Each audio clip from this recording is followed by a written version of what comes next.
We have a full to the brim bag of books to get through in this haul. So let's just get on with it, shall we? We need to do some organising because I actually have went to the works for some of these books because we all know cost of living crisis. And if we can get books for £3, we're gonna do it. So let's do those ones first. I have got the receipts for both, so I'll be able to tell you the prices as well. I am including some of my partner's books that he bought as well, just so you know.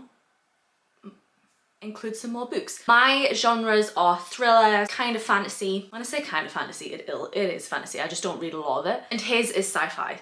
They're the genres. So let's go through the Works ones first. My local Works has just opened, and I'm not gonna lie, it has a smaller section than I expected of books. So I only got 3, but it's still, I mean, one of these books is £2, so it was still worth going. First one that I picked up is a Lisa Jewell book, and I got None of This Is True. I've read 3 Lisa Jewell books.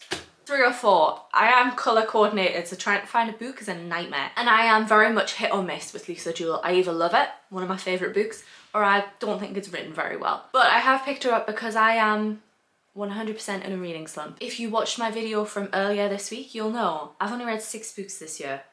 That's 1 a month. That's slow for me. My reading goal is 25. We need to get out of this slump. So I've picked up a whole load of thrillers because I don't think I've even read a thriller this year. And I feel like that's maybe why I'm in a bit of a slump, because I can get through thrillers quickly. Fantasy books take me a while. So I thought, why not just stick with classic Lisa Jewell when we're going for thriller. I would go for Gillian Flynn. She's my favourite thriller writer, but I've read all of her books. Let me read you the blurb of this one, and if you couldn't tell, this one was £5. Alex Summer, Josie Fair, 2 very different women who meet by chance in a restaurant and discover they are birthday twins.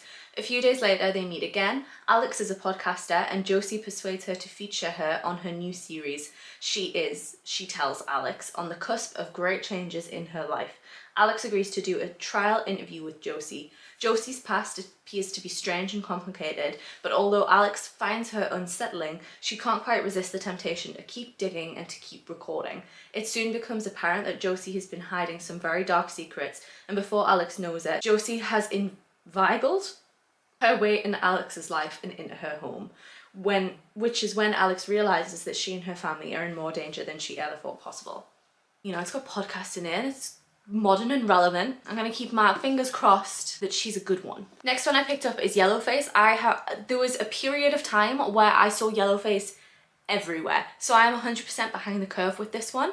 I know that, but like I said, I was looking for thrillers, and from the blurb, this sounded like a thriller, so I'm hoping it's a thriller. And like I said, I saw it everywhere, so I feel like it must be good, or it must be like, love it or hate it. So I thought I'd give it a go. This one was £6. In case you don't know what it's about, let me read the blurb. This is one hell of a story. It's just not hers to tell. When failed writer June Hayward witnesses her rival Athena Liu die in a freak accident, she sees her opportunity and takes it. So what if it means stealing Athena's final manuscript? So what if it means borrowing her identity? And so what if the first lie is only the beginning? Finally, June has the fame she always deserved, but someone is about to expose her. What happens next is entirely everyone else's fault. That sounds thrillery. I'm hoping I'm correct that this is a thriller, and I'm hoping it's good, and I love the cover of this. I think it's stunning. Like, I love the cover. Last one I picked up was a Harlan Coben book called Runaway. This was the one that was £2. £2 for a book. And like I say, if I'm trying to get more thrillers, we may as well go for a Harlan Coben. I have only read Harlan Coben once, and it was actually the second in a series. I didn't realise it was a series, but you got away, like I got away with it. I actually saw the first one in the works, which is Boy in the Woods, and debated it, but then I was like, no, because I know how it ends, so I'm alright, I'm just gonna start a new series. And obviously I've watched quite a few of the series that they've got. And I mean, Harlan Coben is famous for his thrillers, so I thought it might be a safe bet. Let's read the blurb. Your daughter is missing, you'll risk anything to find her. And then you see her, frightened and clearly in trouble. You approach her, beg her to come home, she runs. You follow her into a dark and dangerous world where no one is safe and murder is commonplace. Now it's your life on the line. And I'm quite looking forward to that. It's a good size.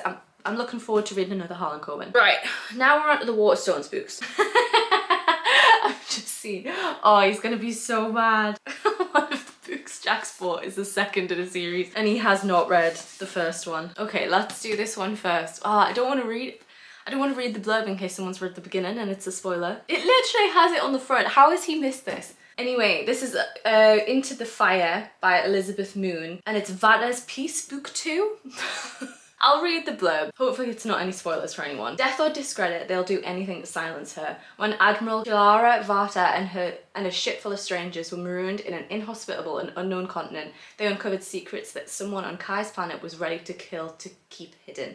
Now the existence of the mysterious Arctic base has been revealed, by the organisation behind it still lurks in the shadows. It is up to the intrepid Kai to force the perpetrators into the light and uncover decades worth of secrets, some of which lie at the very heart of her family's greatest tragedy. It sounds good, but it's just the second book. Jack's vibe is like full sci-fi. He likes sci-fi in space, like that's the books he reads. I'll just quickly do his because obviously that's the first one and there's two more. So he has also picked up Ready Player One by Ernest Cline. I'm not the biggest fan of this cover, but never mind. It's also got a non-removable sticker. Who does that? Why? I've actually never seen the movie of this. I don't know if he has either. I'm assuming he has. Otherwise he wouldn't pick this up. But let's read the blurb.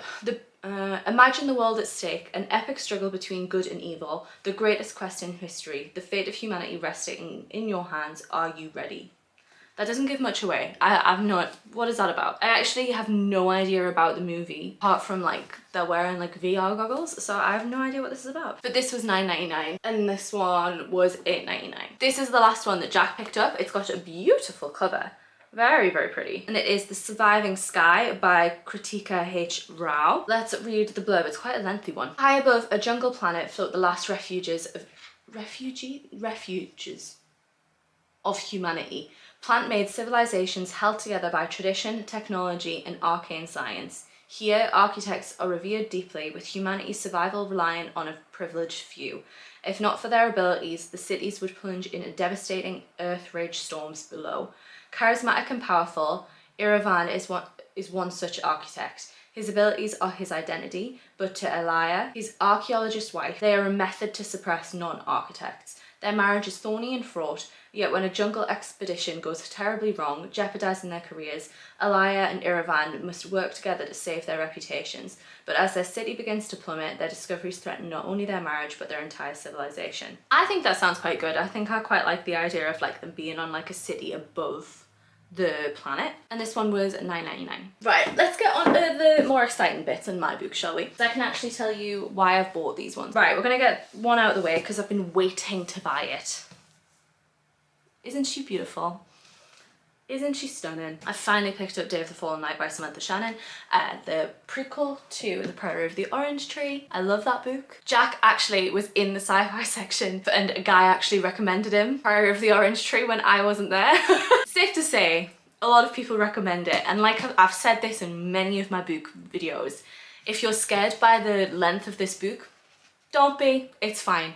I actually wished it was a little bit longer, so honestly, she's fine. And it's a good job because she's also big. I think Samantha Shannon really, really loves writing big books. I am not disappointed, disappointing's the wrong word, but I'm sad that it's not set at the same time with those characters, but I'm excited for it. I've been waiting to pick it up for ages. I was gonna buy it when it was the hardback, but I'm not a hardback gal, I'm not. There isn't really a blurb to read. It just says, Mother, we are your daughters, we remember, we remain. So I'm assuming it's gonna be about religion, not religion in general, the religion from the book. I feel like I'm gonna want to reread that before I read this, but I'm not gonna let myself do it because it's gonna take forever. As much as I wish it was longer, it does take a while because I am a slow reader. But this was only $9.99. Like, come on, $9.99? And look how pretty they are. Look how good they're gonna look together. Oh, love it. She ain't gonna fit up there. Let's put her there. Look how pretty that... Right, back onto thrillers. That's the only fantasy one I think I have. First up, I have picked up The Retreat. I have read, so this is Sarah Pearse who wrote The Sanatorium, which I have read. It's, oh, you can't see it. I don't know if this is the sequel to The Sanatorium. Doesn't say it on the inside, but there was somebody's quote in there that like made me think it was the sequel, and there should be a sequel to that. I don't know if it's coming soon if this isn't it, but I quite enjoyed reading The Sanatorium. It was very creepy. It was more like, it was detective vibes, which isn't normally my type of thriller. Like when I say thriller, I don't mean detectives. They're not my type of stories. And this one was a bit more detective-y than I normally do, and it was a bit more like horror-y than I normally do, but I quite liked it because it wasn't like full-blown horror. I'm a wuss, I can't deal with it. It's too scary. But it had those like elements to it, which was really nice. So I'm hoping this one's gonna be the same vibe. I shall read you the blurb. They couldn't wait to stay here, an idyllic wellness retreat on an island off the coast of Devon. a place of rest and relaxation, but beneath the surface things are not what they seem.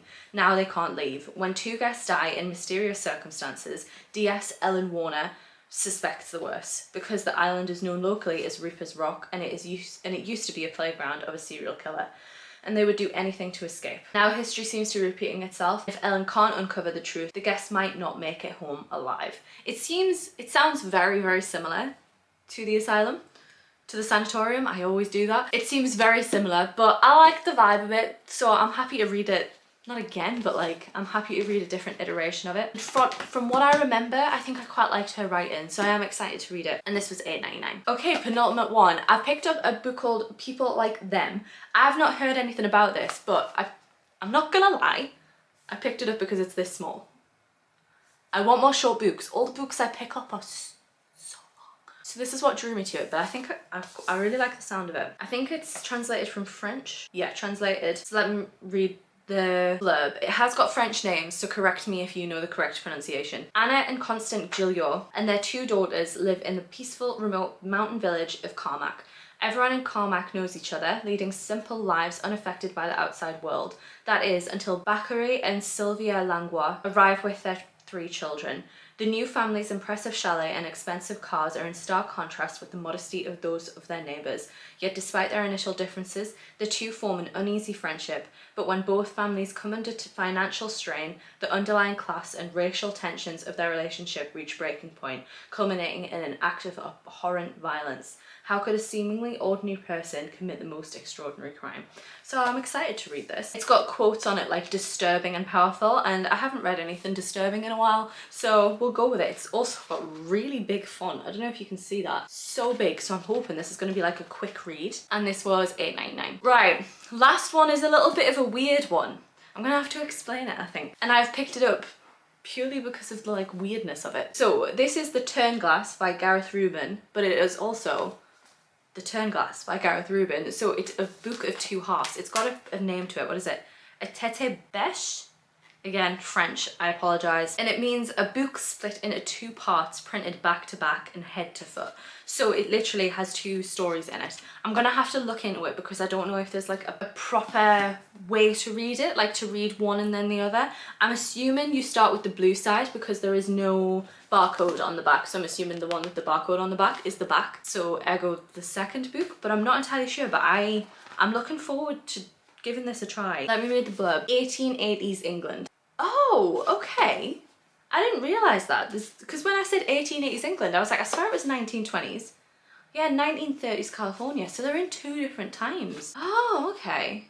Oh, I'm going to read 2 blurbs for you then. Hang on. I'll read the first one, like the one with no barcode on first. 1880s England. On the bleak island of Ray, off the Essex coast. Oh, it's going to be next to that one. Not next to. I do know my geography. An idealistic young doctor, Simeon Lee, is called from London to treat his cousin, Parson Oliver Hawes, who is dying. Parson Hawes, who lives in the only house on the island, Turnglass House, believes he is being poisoned, and he points the finger at his sister-in-law, Florence. Florence was declared insane after killing Oliver's brother in a jealous rage and is now kept in a glass-walled apartment in Oliver's library, and the secret to how she came to be there is found in Oliver's tete bêche journal, which is what this is, where one side tells a very different story from the other. Okay.